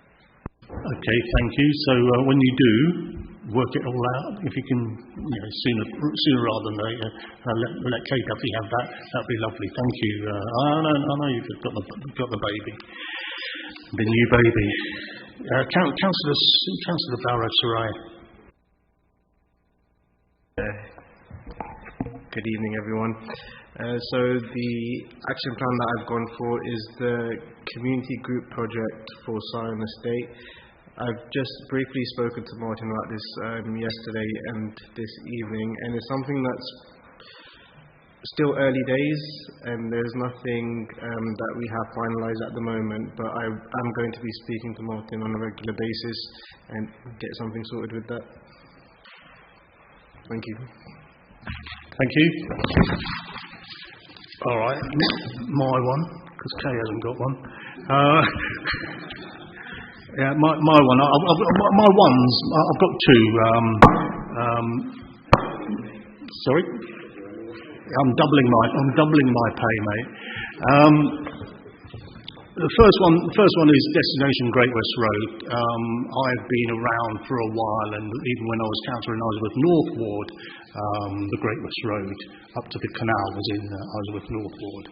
And we did those of you who remember regilding the Golden Mile, put your hands up. Yeah, exactly. All right, okay, a couple of you. So we're looking at. We had a good event down at the former Firestone building last Christmas, as I mentioned when I gave you my heart. We had a good event there. We had a Christmas tree there. When the planning permission came, plan application came to the planning committee for the new development, that centre block on the Great West Road at the old Firestone. I did ask for a condition that the trees that will be planted there as part of the planting scheme will be able to take festive lighting, and the developer who was there, Legal and General, agreed it. When we went down to Gillette back in August, as I explained earlier, we had a good conversation with the owners of the building, the vinyl factory, the owners of the building. And in fact, there's a fellow called Barry who was security there even when Gillette was running it. And he says, "Yeah, I know where the lights are." So there's quite a few. So maybe we can get some lighting there. So the whole idea is working on lighting on the do some Christmas lighting on the Great West Road again. Hands up who remembers the Christmas lights. There you go. When we had things going on the Great West Road. But also at the same time, there was a fellow called Mr. Pinto, I think that was his name, was it Christine? The fellow who did all the sketches for the old buildings of the Great West Road. I'd like memorial plaques put up and we'll work with developers, owners of buildings, to get some recognition. You know, Trico was here, for example. That's one of them. And the other one is the Great West Hedge. Is looking to work with groups up and down the Great West Road to plant some hedging on the verges, get some as a shield, as a pollution catcher. People at Heston Action Group have been doing some good work down at their end, but this one will have no boundary. It'll be along the Great West Road from Chiswick Roundabout up to at least. Chiswick Roundabout up to the A30 in Heston West and Cranford Ward. So they're my projects, and I'll be looking to work with Hounslow Highways, remember them, and Transport for London, remember them, and other officers on these matters. Thank you. Councillor Bowring. Thank you, Chair. So my project is Boat Dwelling Communities Development and Engagement. So what that's all about is improving communication and engagement between boat dwellers and the council to actively understand and address their needs and priorities. And then there's a sort of a wider overarching vision, which is to recognise and foster their unique identity, cultural contribution, and integral role as part of the wider community. I've started doing that a little bit. One area we're looking into is getting recycling pickups to the boat dwelling community, which is, I won't bore you with the details, but it's quite complex for a number of reasons, and that kind of connects in with everything we're trying to do as a green council. But I kind of sense it's just the beginning, and it's almost sort of peeling back the onion. You know, they're a community that historically have just been, particularly in Brentford, they've been kind of tucked away, and so a lot of the moment is kind of learning and listening, and I think some of the issues will take time and work. So it's definitely a long haul thing, but already moving on it. Thank you, Dan. Don. Thanks, Chair, and apologies for not having committed anything yet to paper. I will. So I have been thinking about various things, although I've been pretty busy. But it's come out of various conversations that I have with Brentford Boys, with other groups around Brentford. So my project will be around improving the public realm in Brentford, particularly because we have everyone's aware, we have a lot of different new developments in Brentford, and we want to see some kind of unifying, not necessarily theme across all of them. There's definitely a place for variety and difference, but to have at least some kind of vision that comes across all of them. And obviously there is work being done on that through the vision, town centre vision and so on. But I'm going to look out for those kind of quick wins and sort of smaller things that we can do to improve the public realm. And then something which I've no idea whether this is something that can come off or not. I know Brentford Voice are interested in it, and other people in Brentford as well would very much like to see the old Brentford fountain coming back to its home somewhere, who knows where, in the town itself. I need to have some conversations around that and look at the feasibility of it, and no idea whether it'll be possible or not, but it's something that I'm going to throw into the mix. Councillor Siddiqui, Aftab. Thank you, Chair. Apologies for not filling in the ideas yet, just trying to crystallize what could really work. One aspect what I'm looking at is creating a Golden Mile creative cluster, because what we have in Golden Mile is like we got Sky, we've got History Channel. Supposedly Netflix has also taken a place around that area, around the Gillett building, and a couple of other sort of small creative companies are there.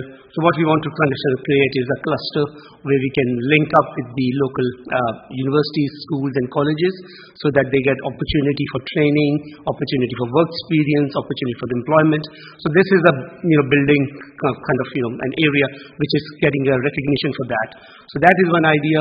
And the other thing which supports is that we've got excellent locations. We've got Austerley Park. A lot of period drama is done there. We've got Science Park. A lot of period drama is done there. So some of the other, there's a natural kind of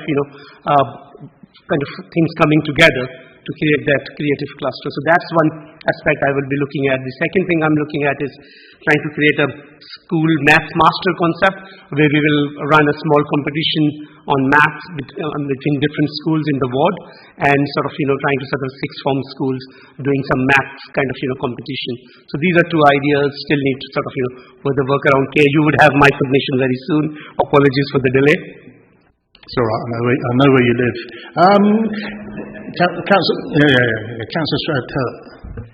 Yeah, mine is focused on the part of the riverfront from the mill basing past the crane up to the Town Wharf pub. Starting with the mill basin, which last time I looked in it had, I think, 2 bicycle frames, lots and lots of traffic cones, and industrial tubes and all sorts of stuff. So it's looking at how we can get that cleaned out, and probably it's Thames Water's responsibility, but that's getting down to the nuts and bolts. The heritage crane on the waterfront, which remarkably after 2 years' work by my colleague, is that someone is actually doing some work on it, but it's actually tying down who they are and making sure that they permanently do the upkeep on it. Then further along the waterfront, there's the small footbridge by the Town Wharf pub, which no one seems to own, and obviously it's a critical link on that footpath. If that goes out of service or becomes dangerous, then people have to walk all the way around. So there have been questions asked by residents, and no one's yet tied down who physically is responsible for that. So that's something I want to look into, and also maybe take on the massive issue which has seemed to have failed lots of people up until this point, is what's going to happen with the Town Wharf pub, holding Sam Smith's brewery to account, see if they're going to actually do it, or actually discover it is just a massive tax write-off that they're scamming everyone with. Maybe I shouldn't have said that in public, but I think you've got privilege here. Yeah, but so it's trying it down, and I know that the Isleworth Society are doing things on it, trying to get it listed, etc., which is going to make it much easier to get something done on it. But it's limited to that small area. Not trying to sort of cure world poverty at this stage, but just limited small goals, even though I suspect that the Town Wharf pub may not be as easy as I think it might be. Yes, Councillor Shaheen knows. Sam Shaheen. Thank you, Chair. My project is something I've already been working on for some time, and I know that I will be for some time to come, which is saving Park Road allotments. And not just me, of course, it's my fellow ward councillors, John and Sue, are working hard on that campaign. Ruth Cadbury, also very supportive. Many of you here in this audience, Christine Dywell, Sue Casey, Anthony and his fellow allotment holders, Brentford Voice, Alva, all very much working together on this massively important campaign that has united us all. And it's going to go on for some time to come. As those of you who haven't been involved with it may not know, we won our case at Planning Committee. I'm very grateful to you, Chair, and to Councillor Sarai, who were sitting on that Planning Committee and voted to save Park Road allotments from the Duke of Northumberland's bulldozers. But at the 11th hour, he appealed. He's taking us to the Planning Inspectorate, and that battle is still to fight. At the moment, we're pushing for a public inquiry, so that all evidence is held in full public scrutiny, as opposed to the private written representation appeal the Duke wants to hold behind closed doors. It's absolutely right that all the arguments are fully scrutinised, and that we campaign as hard as we can to win back the rights of our community to treasure that green space for generations to come. There you go. A little ripple there. Well done. There you go. A bigger ripple there. Okay, that mustn't fall in the river. Councillor Sampson. Thank you, Chair. As you can see, I've got 2 projects. One that's been ongoing for some time, it needs focus, so that's why I've actually put it onto here, because it's something that keeps being picked up and put down, which is the inappropriate parking around 116 Twickenham Road. So that again needs focus, because it's not as straightforward as we would like it to be, because it involves BT, it involves the council, it involves TfL and a number of people. So I've put that on there for focus. The second project is I've been approached by a resident, Chris Allen. He is now retired, and he would like to turn the disused old toilet block into like a coffee kiosk within the St John's Park. He's partially going to fund that himself, but he wants to work with the council in order to do that, and I think that's a good idea, and I have received a number of emails in support of that as well. So yeah, those are my two projects. Okay, thanks. You mean St John's Gardens? Yeah. Councillor Chowdhury. Thank you. So my two projects, it's SWR, so it's one project but 2 points with it. In Austin Spring Grove we have 3 stations, 2 of which are step-free. Isleworth, despite gaining funding in 2019, is still not step-free. So that's something that I really want to push forward, ensure we have accessibility throughout the borough, obviously in Austin Spring Grove as my main focus. Something else is to look at the loop, which has no longer, which we're not serving at the moment, and it's something that is, I've heard anyway, that they may make it permanent. So again, that's reducing the service, and this affects the whole borough, not just residents of Austin Spring Grove. So looking at the loop and seeing what we can do, because it does serve Brentford, it also serves Hounslow, and it goes all the way down to Feltham and Chiswick, so it serves the whole borough. So thanks. That's part of Brentford, some may argue. Exactly. We have good stations there. I was just looking at I'll refer to the Hounslow as a pioneer on step-free. He's had the first step-free on the Piccadilly line down at Hounslow West back in the 80s. Right, so we've got that list there. Any questions, any comments from residents? Ma'am. If you could talk to me afterwards, I might have some ideas for you. Okay. Christine, and then the lady in high vis. How could I miss you?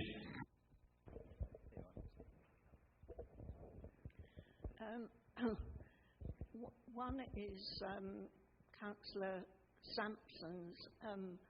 While I thoroughly support the idea of the parking situation at 116 Twickenham Road, I do hope that a huge amount of councillor time, officer time, isn't going to be once again rerun as it was before, only to come up with the fact that there was nothing that could be done because of all the utilities are underneath. So I hope, that as I say, you don't really want the officers rerunning something they've already done before. My other comment is for Councillor Stroud-Turk. Thoroughly support something being done in the Mill Basin. I hope you will add to it that finishing off the painting of the railings surrounding it. A couple of years ago, perhaps a bit longer, half of them were painted and the rest haven't been, so that would be nice if you could add that. On the heritage crane, I recall that in 2001, 20 Church Street Residents Management Company were allotted Thriving Community grant of, I believe it was £20,000 to remove that graffiti, so it's them you need to contact to make sure the work is done correctly. I had a feeling at the time they got the grant it wasn't quite enough money, but they own the crane, they own the land on which it's situated. And as for the footbridge, my recollection of land searches some time back is that under the lease that Samuel Smiths have from the landowners, it's their responsibility to do that bridge. I think they have to pay their landlord 8 barrels of beer a year. And of course the Duke of Northumberland owns the mineral rights to the land. Thank you, Christine. I think you should thank her there, Councillor Stroud. Thanks very much, Christine. If you wouldn't mind just dropping some of that in, I think you've got my email address. I'd really appreciate it. Thank you. Thanks. Anyone else? Oh, sorry, lady in Ivies. Yeah, sorry. What's your name again? Tanya. Hi, I'm a cycling instructor for the services provided by Hounslow. So it's very active, very busy, and getting lots of people out there on their bikes. But my main point is I noticed just before the 19th, the Great West Road, the Golden Mile, has been the cleanest it's been for many, many years. I then had to go down the A30. That was being cleaned on Sunday. I think they were nearly there with their toothbrushes. It's beautiful. We don't want a funeral for this to be done too often, but we would like that sort of standard. I don't know if other residents have noticed how clean the funeral path was, and I commend the Hounslow Highways for making that so beautifully clean. And as a cyclist, it was good to be cycling on the Great West Road, knowing it's cleaned up. Excellent. Just on that, when we had the ward councillors, also the Spring Grove ward councillors, inspected that a couple of times because the main viewing was through our ward, either side, and Hounslow Highways had to be called back a couple of times to fix bits that they had missed, and we will try to be holding them to it, but at the same time, all that cleaning up for the late Sovereign's funeral and passing through, it didn't come cheap, and it wasn't, obviously it wasn't in the budget, so the council, I think the council should be sending a bill to somebody for what we did. Whether it's a New King or whether it's the Department of Culture, Media and Sport, or Lord Chamberlain or whoever, at that funeral there were so many people in Westminster Abbey, pushing people around, and I enjoyed when they pushed Boris Johnson around and told him to wait, but who are they? Where did they come from? But yes, thank you for commenting on that. It was amazing. It was fantastic. I don't know about the Turkish hazel, if anyone's come across that on the Great West Road. You could have cracked a few nuts previously. All right, thank you. Anybody else on anything on that? We'll let Mr. Aziz do it, and then all right. Sorry, so that's why I keep calling you that gentleman, Asif, and then Councillor Chowdhury. Then we'll wrap this up. Chair, I would like to draw the attention. The people on that side are more than the people on this side, so that forum really needs to be publicised publicly. And I'm thankful to Brentford Television that from his Facebook page I saw that. We'll make it sure that all wards that the forums are for is publicly advertised and people are invited there, even through the councillors. They want their residents to see them in working and making their promises coming reality. Please. Sorry, we were just short of one councillor today. When you say people on that side, people on that side.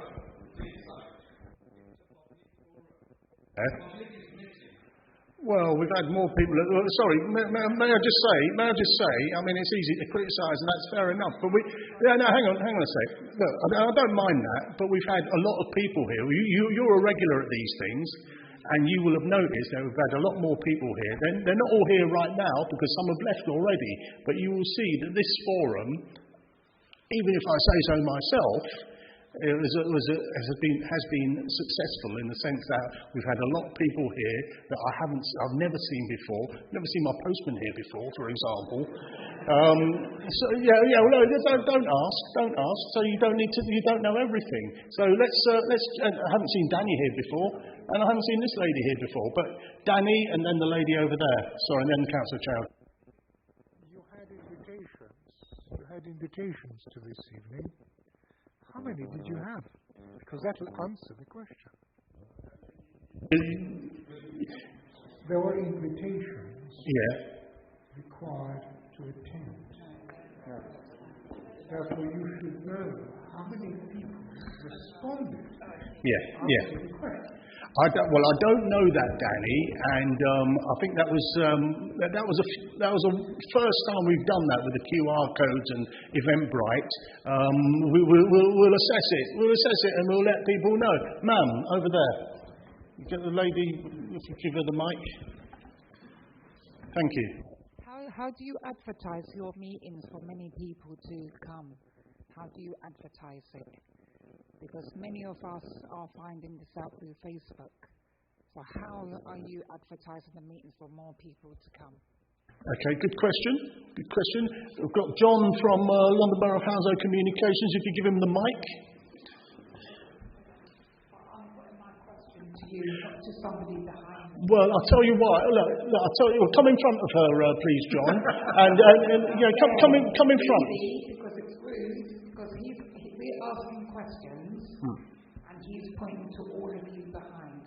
No. But really, to take part in the meeting, you should be up there because I'm asking him. Okay. May I ask you, ma'am, to hand the mic over to John? John, if you can hang on. John, if you can come up and stand in front of us, in front of the audience, and give the response, please. John is from LBH, London Borough of Hounslow Communications.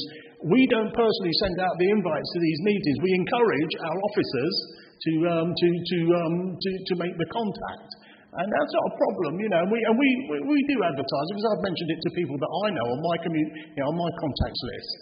Can I ask one more question? Yeah. Okay. I communicate with some people from Hounslow Council, okay? And when we ask you questions, you shouldn't really be argumentative towards other people in your answers. And it is being picked up because some people who have left, they're picking it up, they're muttering that you're argumentative. So if we were argumentative, you would comment on that. So it works both ways. We come to answer you questions, yeah? This gentleman asks you a question and other people. Don't be argumentative. Have a manner with everyone. It's simple and it's free. Thank you.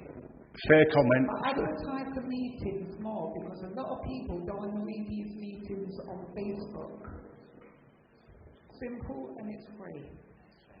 Okay, John, would you answer do you explain how London Borough of Hounslow promotes these meetings, please? Thank you. Yeah, I can. It'd be a pleasure. I'm John Sim from the Communications Department at London Borough Hounslow. Every New Look area forum, obviously 2 were cancelled after the passing of Queen Elizabeth. Every single forum is advertised on all social media channels belonging to the council. We've got 30 digital advertising boards across the borough, including one in Brentford High Street that's been advertising this one for the past, since the morning period, so for the entirety of this week, and there was also some time before the Queen passed. It's also been advertised on Nextdoor right across the borough as well. So.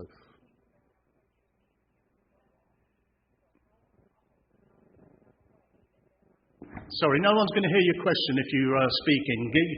Ask for the mic and you can ask a question. Not many people have social media. A number of people don't have internet. So what's another way they will understand that there's a meeting taking place? The best way, I mean, what do you think? What would reach people? Because it is something we struggle with, is to reach people who are not on social media. And I think it's important to admit that. But so it would be good to know how do you think we can reach more people? think we can communicate more with our councillors. How though? Because we communicate a lot by email as well, but because that's quite, that's an easy and... Maybe put leaflets through the doors or something, let us know, because I never knew about this meeting. I overheard it in a conversation. Yeah, so word of mouth is important. Sorry? Word of mouth is important. Okay. Yeah. You should be doing more to let more people know. Well, I think we can do more, for sure. We can look at putting it on the advertising panels at bus stops and things. I think putting a leaflet through every door is going to be prohibitive cost-wise. But posters up in Morrison's, say, in housing estates and so on, I think that's a good idea. Okay. If you take, I'll take Marcus, and then I'll take Marcus over there, and then I'll take Tony over there.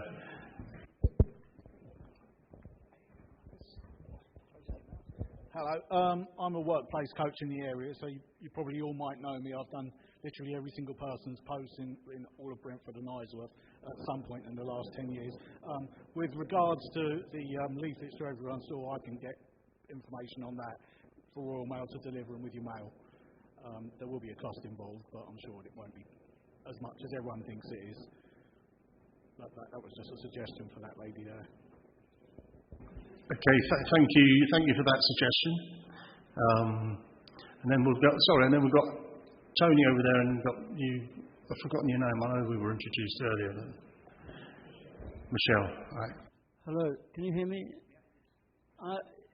For years, these meetings have been on the back of Hounslow Matters or on the inside pages.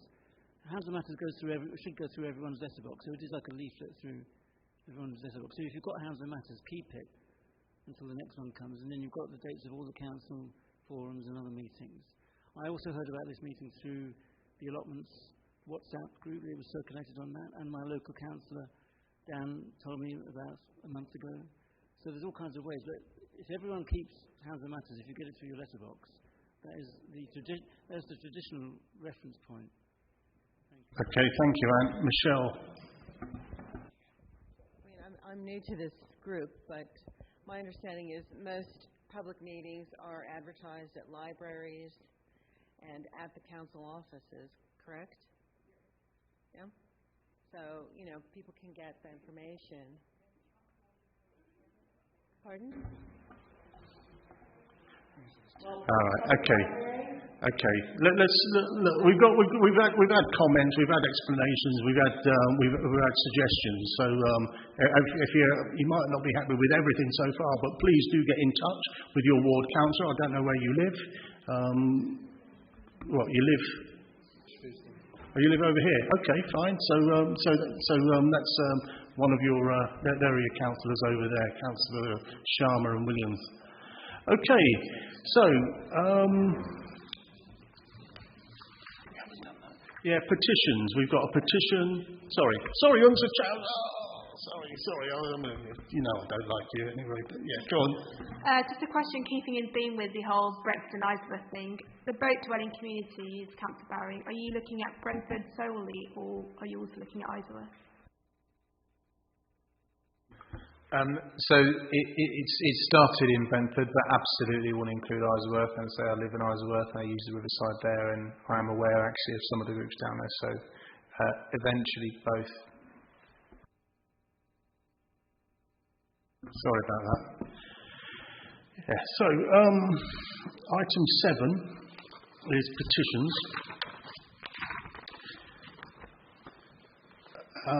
There was a petition to Hounslow Council. Signed by 67 people, I think. Lucas Aid signed. The name in red letters, not the bottle and glass part, is currently displayed in the Gunnersbury Museum and was donated to the museum in 2004 by GlaxoSmithKline. The sign was not in a good condition, has been restored with LED lights with lottery scheme funding as part of the Gunnersbury Capital Investment. Its current indoor location, our Borough Museum, is a great attraction which adds to the collection and ensures the sign is protected and is available for viewing by all.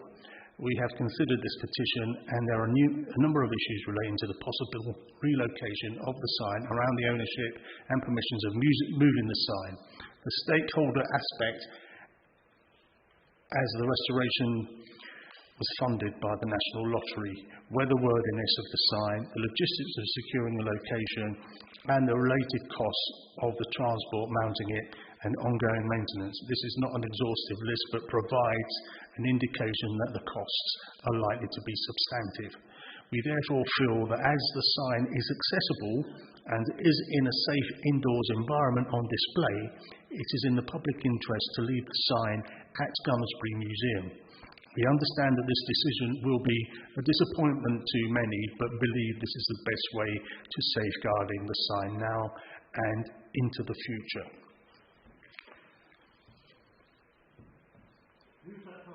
This is the council's response to the petition for relocating the Lucas Aid sign in Brentford. Any comments from anybody?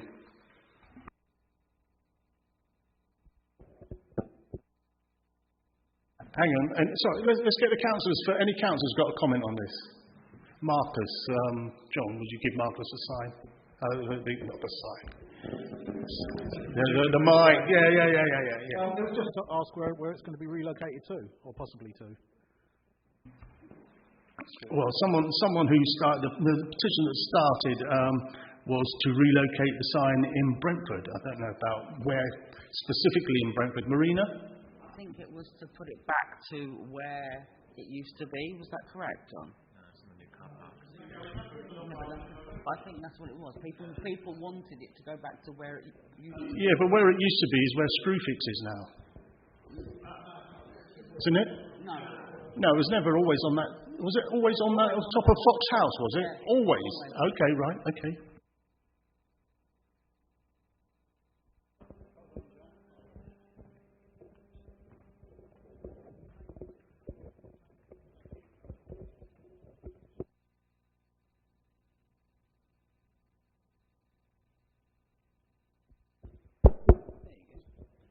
Yeah, I actually wrote this petition, well, a year ago. I was surprised when Kate pointed out I was the author. But thinking back, I think I also had in mind that it could actually be relocated on the high street, around the new development, for instance, on the car park, perhaps the side of the car park. I know this is Barrymore stuff, but there's no doubt that the Lucas Aid sign is an icon related to Brentford, probably as strong as any. And while I listened to what the reservations which the council put forward, I do think that on balance it could still be relocated, looked after safely as part of the Barrymore redevelopment, for instance, near that car park, and would add real value and draw real attention to Brentford, raising that profile which Brentford does fight and spend a lot of money trying to communicate, like we have, as we've been listening to, a communications department, and this would be one way of raising that profile and bringing up both the history of Brentford and looking forward to the future as it's put onto new developments. Okay, thank you. Michelle, and then Christine. They could do a reproduction of the original sign, keeping the original sign at the museum. And that way you won't have the upkeep of the original sign. And then you still get the value. And just have something on there that says it's reproduction. The original is in the Gummersbury Museum. Thank you. Christine Darwell. Sympathise with the request. Having quite a long memory of attending these meetings, I'm pretty certain that a few years ago we had almost exactly the same reply to exactly the same request. Okay, thank you. All right, well, where's the Trico sign? I thought that was just as exciting as the Lucas Aid sign. So, it can go on forever. Where's the Hudson Motor sign? Okay. Any more comments on this? Thank you. Right. Minutes of the meeting held on the 10th of February and matters arising. What have we got here? I'd disagree if I were you. Any comments? So, anyone want to move the minutes? Thank you, Councillor Stroud-Turk. Secondary Councillor Williams. Good. Even neither of you were here. All right. Good. Thank you. Any urgent business? No, not. Oh, go on then. Just a reminder to residents, if they want to apply for any of the community grant funding, because they've... Yeah, absolutely. Yeah. Go on. You've got a couple of weeks if you want to get in touch about any funding, so do that urgently. Then if you want to look at oxfordspringgrove.org.uk, all the details are on there on our website. Yeah, it's Mr. Dale. As it's a new format, it might be worth just asking people how satisfied they've been with this new format being executed tonight. Well, it might be just, I could record it if people wanted to say whether they think it's a good new format. Well, what would you say then? Kick it off if you want, but... I think it's been excellent. Oh, that's nice. I don't think people don't feel tired of having listened to some long presentations. It might be perfectly valuable, but they've kind of worn out and been bored. And there doesn't seem to have been that pressure upon time, which is what happened used to happen previously, because the forum, the open questions were left towards the end. So I think it's been pretty good. Well, hang on, I'm in the chair. Well, maybe you should stand for the council. Anybody else got any comments on today? But you can always drop us a line and tell us what you think. That might save time. Look, previous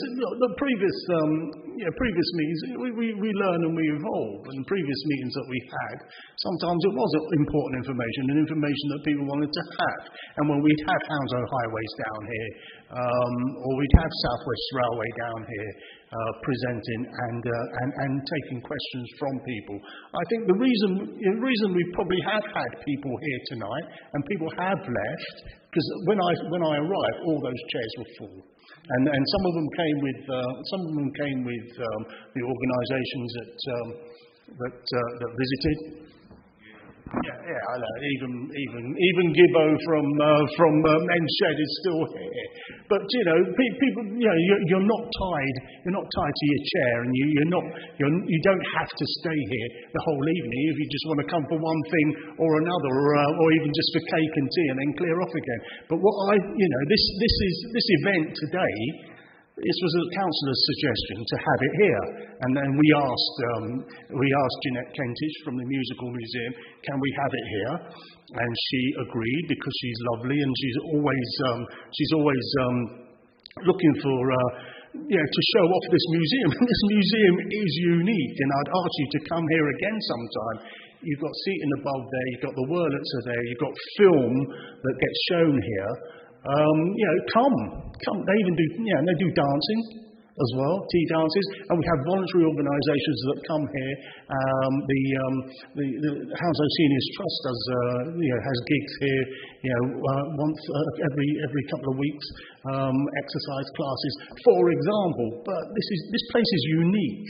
This place is here because of Hounslow Council as well. It used to be at the old church building down the road, the old St George's Church.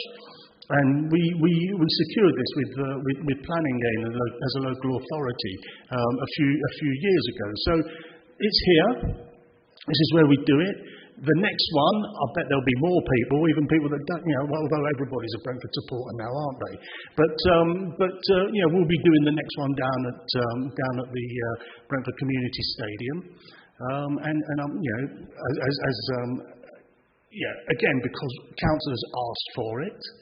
So people do give us a hard time, but we do a lot of work in the background. Danny Rybowski, I hope it's going to be very complimentary.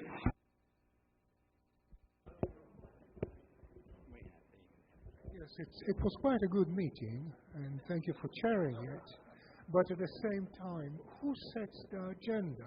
Who is going to set up the agenda for future meetings? Thank you. It is a good question. The chair sets the agenda, asks for the agenda, and if anybody has any suggestions for items for the agenda, not the usual suspects demanding, but you can see there are various, there's a variety of stuff here tonight. And we spent a bit of time on the work programme that we're each going to support.